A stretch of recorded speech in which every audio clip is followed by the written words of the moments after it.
का एक महत्वपूर्ण टॉपिक लेकर आपके सामने हाजिर हूं। आज का टॉपिक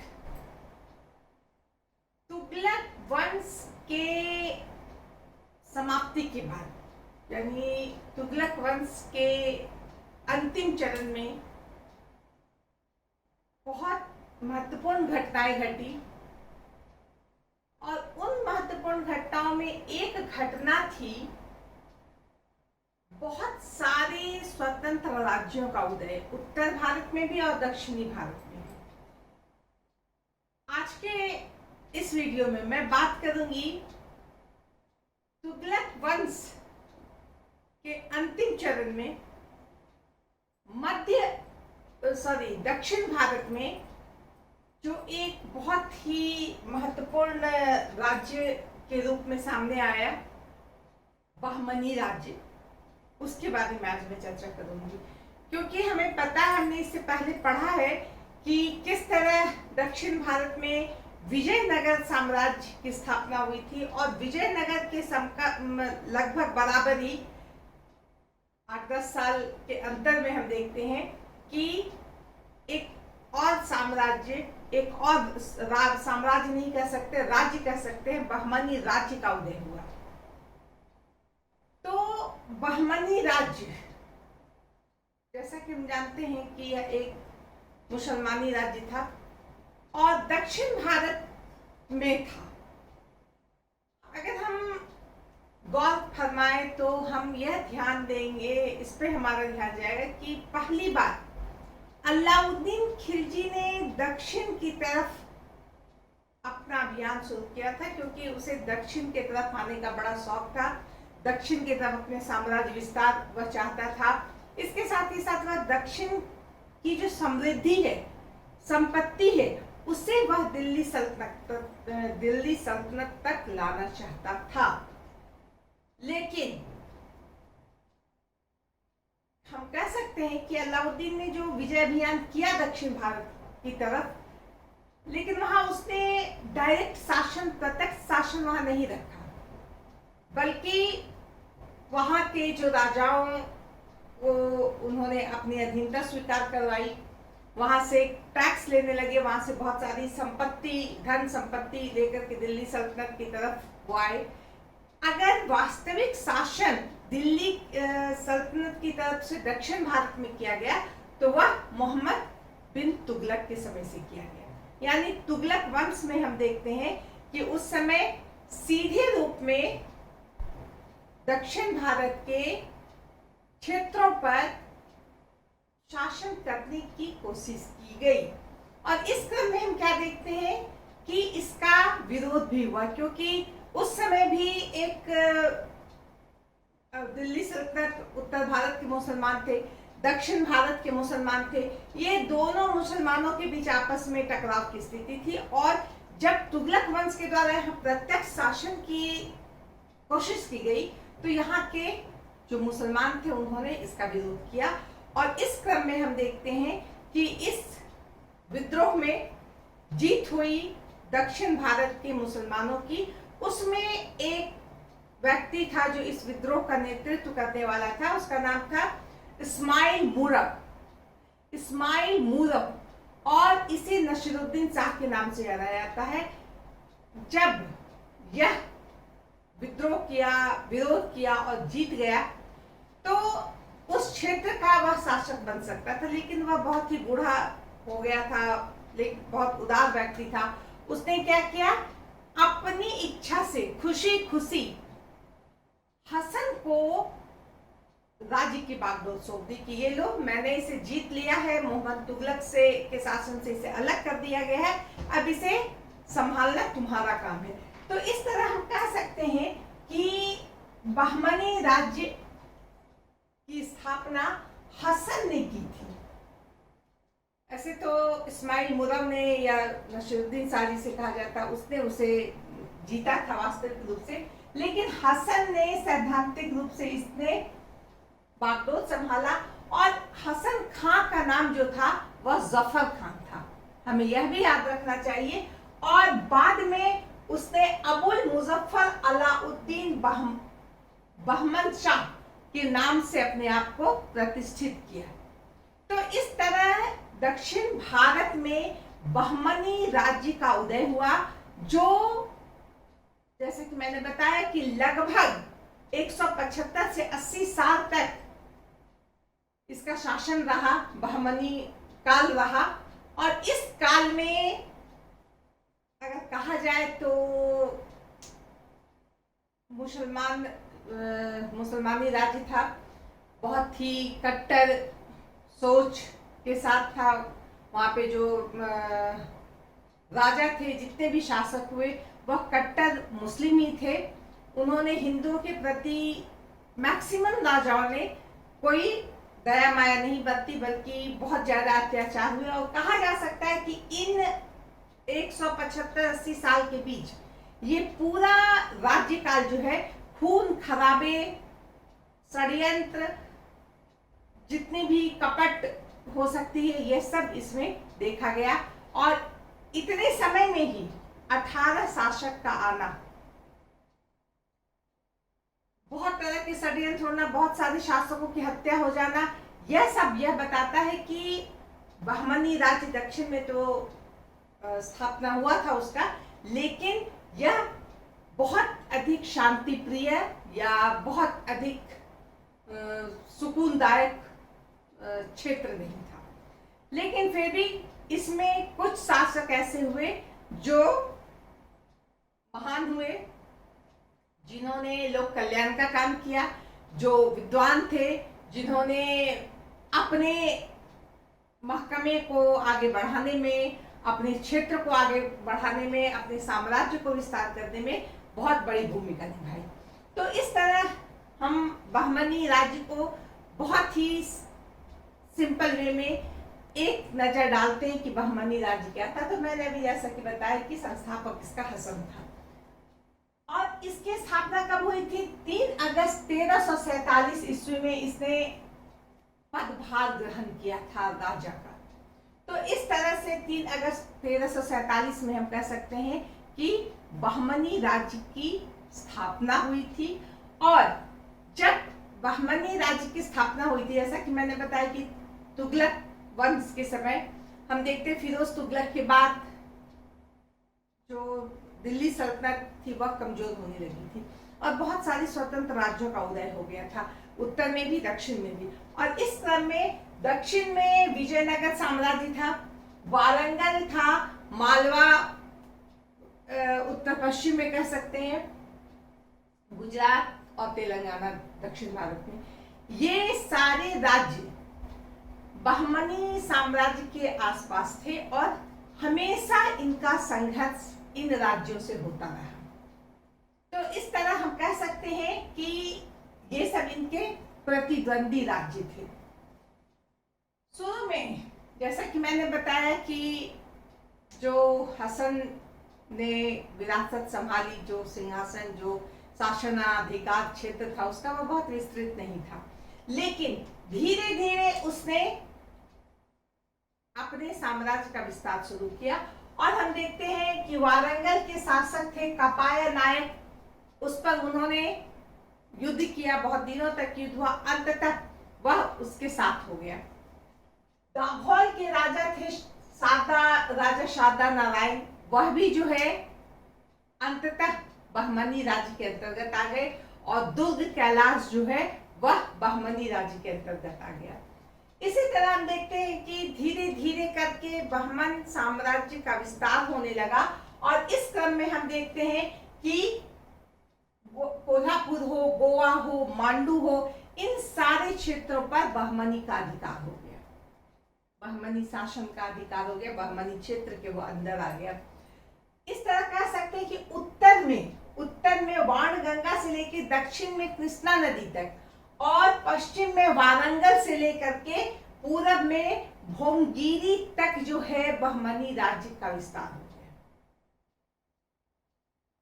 कहा जाए तो उस समय मध्यकालीन इतिहास के 1347 के लगभग जो कह सकते हैं एक अच्छा खासा साम्राज्य का विकास हो गया था।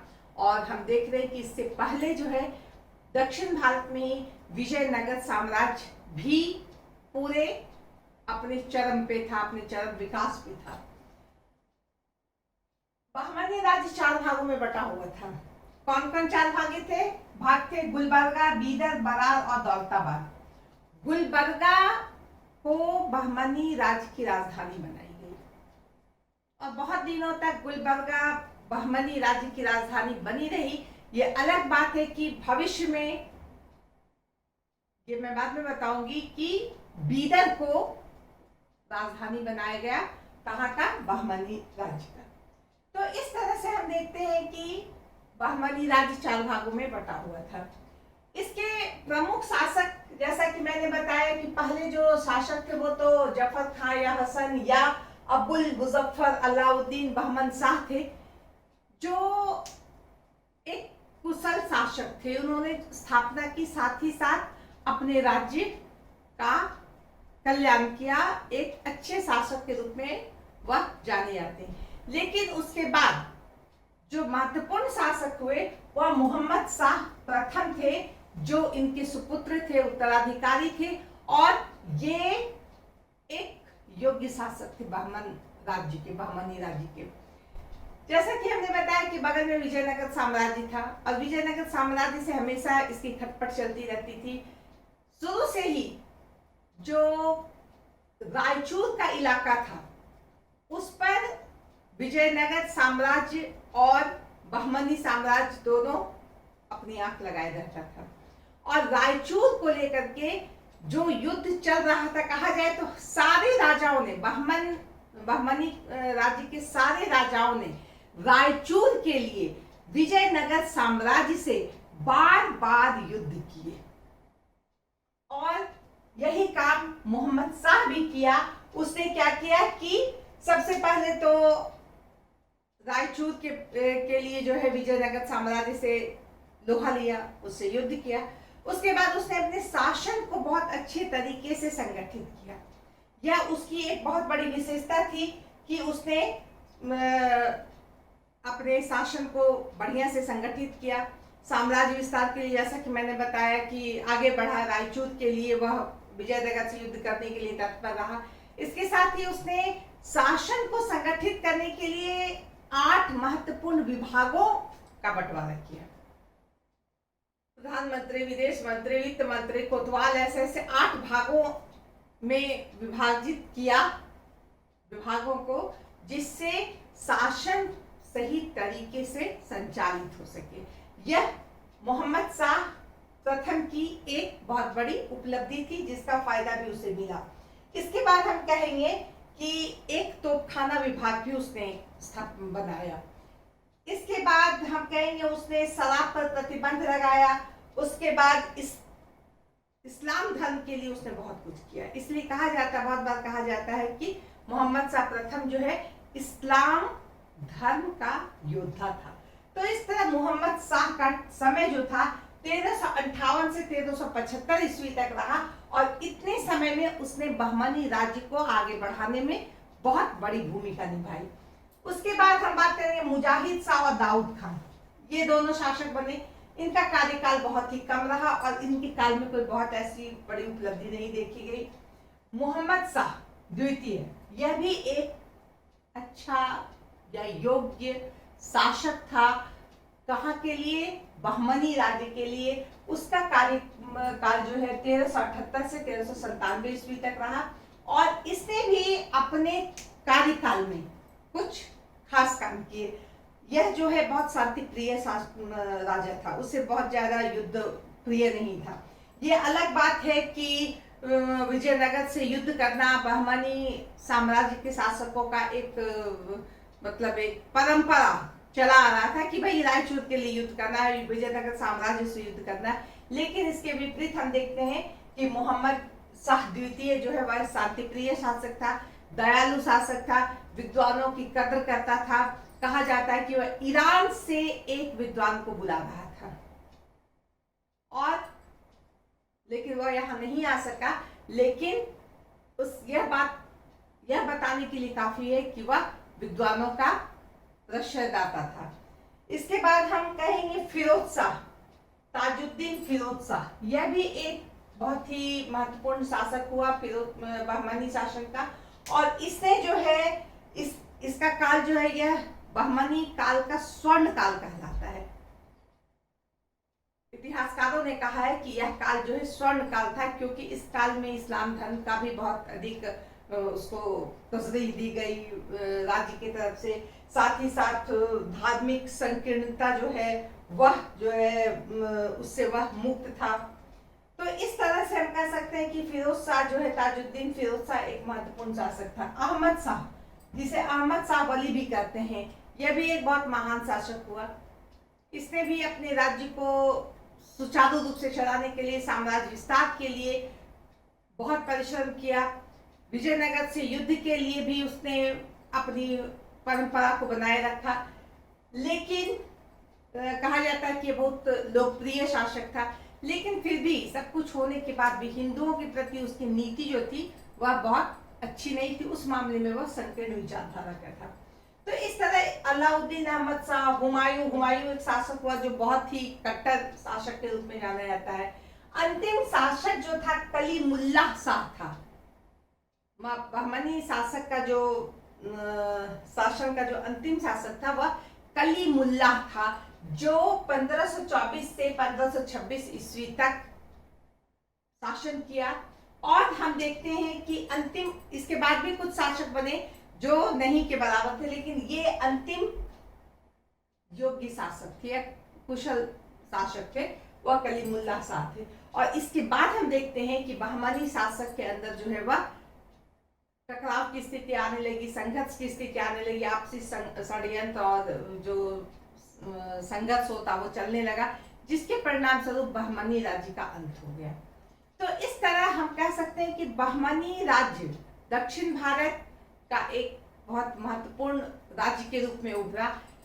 175-80 साल कम नहीं होता है, और इसमें 18 शासक का होना यह बताता है कि स्थायित्व नहीं था, किसी का शासन काल बहुत अधिक दिनों तक नहीं चला, आपसी षड्यंत्र रंजिश का शिकार होता रहा। और साथ ही साथ हम देखते हैं कि इस शासन का अंत होते ही, बहमनी राज्य का अंत होते ही साम्राज्य जो है 5 भागों, साम्राज्य नहीं राज्य 5 भागों में बट गया।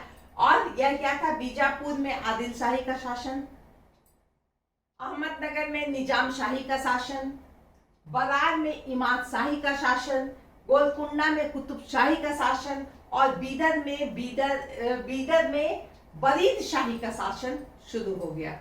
तो इस तरह से बहमनी राज्य का अंत हुआ, और इसके साथ ही 5 नए स्वतंत्र राज्य का भी उदय हो गया। यहाँ पे अगर हम बहमनी राज्य की बात करें तो एक महत्वपूर्ण नाम आता है महमूद गवा। महमूद गवा यह एक ईरान का व्यक्ति था, लेकिन वह यहाँ आकर के, बहमनी राज्य में आकर के, उसने अपनी योग्यता से अपने आप को शुद्ध करके उसने बहमनी राज्य में अपना एक अलग जगह बना लिया, जिसके कारण उसने, चूंकि वह बहुत योग्य था, बिल्कुल लालची नहीं था, पूरी तरह से समर्पित होकर काम करने वाला व्यक्ति था। और चूंकि यह पहले ये व्यापारी था, व्यापारी के रूप में यह आया था यहाँ, लेकिन दक्षिण भारत, लेकिन धीरे धीरे उसके जो क्रियाकलाप थे, उसकी जो योग्यता थी, उसने इसे बहमनी राज्य का एक प्रमुख व्यक्ति बना दिया। एक महत्वपूर्ण पद पर वह सुशोभित रहा, और इस राज्य को आगे बढ़ाने में इसने बहुत मेहनत किया। भविष्य में हम देखते हैं कि बहमनी राज्य को सुचारू रूप से चलाने के लिए उसने इसे 8 भागों में विभक्त कर दिया। और एक महत्वपूर्ण बात कि ये अहमद शाह वली जो है, इसने बहमनी राज्य की जो राजधानी गुलबर्गा थी उसे हटा करके उसने बीदर को बहमनी राज्य की राजधानी बना दिया। तो इस तरह से हम कह सकते हैं कि बहमनी राज्य दक्षिण भारत के इतिहास में एक महत्वपूर्ण स्थान रखता है। लगभग 250 साल का यह जो कालखंड था वह बहुत अधिक मामले में महत्वपूर्ण है। क्योंकि विजयनगर साम्राज्य से अगर हम बात करें संघर्ष की, बहुत बार ऐसा होता था कि विजयनगर साम्राज्य विजयी होता था, बहुत बार बहमनी शासन जो है वो विजयी होता था। लेकिन इन दोनों राज्यों का संघर्ष इतना लंबा चला और इतना कठोर संघर्ष चला कि इसमें आम जनता को बहुत अधिक हानि हुई। बहुत सारे हिंदू और मुसलमान मारे गए, हत्या हुई, बहुत सारे मंदिरों का जो है नष्ट किया गया।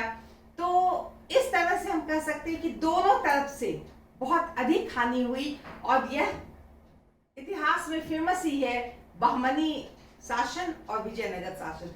इसका संघर्ष जो है वह भी मध्यकालीन इतिहास के इस कालखंड का एक महत्वपूर्ण भाग है। तो आज मैं इसके साथ ही बहमनी राज्य को समाप्त करती हूँ। धन्यवाद।